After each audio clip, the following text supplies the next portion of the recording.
সময় আমার মনে হতো সকল ধর্মই সঠিক, তাই আমি সকল ধর্মই কম বেশি পালন করতাম এবং ইসলামের উপর আমার অনেক প্রশ্ন ছিল।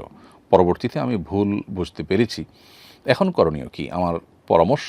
আমাকে পরামর্শ দিয়ে দুশ্চিন্তামুক্ত করবেন প্লিজ।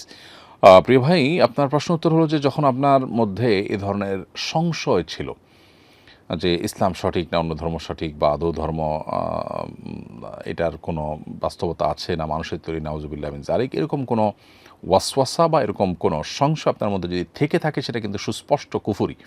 একজন ইমানদার তিনি সবসময় কুফরি থেকে বেঁচে থাকার জন্য সংগ্রাম তাকে করতে হবে। সামান্য সংশয় আসলেও বা সংশয়ের মধ্যে মানুষ যদি পড়ে যায়, সেটার মধ্যে সেটাকে তিনি গ্রহণ করেন এবং লালন করেন, তাহলে তিনি বেঈমান হয়ে যান। অতএব আপনার সংশয় থাকার কারণে আপনি ইমানদার ছিলেন না। পরবর্তীতে আপনি বলেছেন যে আপনি আপনার ভুল এটা বুঝতে পেরেছেন এবং ভুল বুঝে আপনি এখন পরিপূর্ণ ইসলামে যদি এসে থাকেন এবং ইসলামের প্রতি পরিপূর্ণ দৃঢ় বিশ্বাস আপনার থাকে, আলহামদুলিল্লাহ আপনি ইমানদার হিসেবে গণ্য। এখন ইসলামের যে বিধিবিধান আছে সেগুলো মেনে চলা, মুখে আপনার আল্লাহর একত্ববাদ, নবী সাল্লাল্লাহু আলাইহি ওয়াসাল্লামের রিসালাতের সাক্ষ্য দেওয়া, এটা আপনার কর্তব্য। এবং আপনি আগে যে গুনাহ হয়েছে বা আগে যে আপনার সংশয় আপনার মধ্যে কাজ করেছে, সেটা আপনি পরবর্তীতে ইসলামে আসার কারণে ইনশাআল্লাহ ক্ষমা হয়ে যাবে এবং সেটার জন্য আপনি নিশ্চয়ই অনুতপ্ত। সেজন্য আপনি নিশ্চয়ই আপনার ভুলের জন্য নিজেকে ভর্ৎসনা করছেন।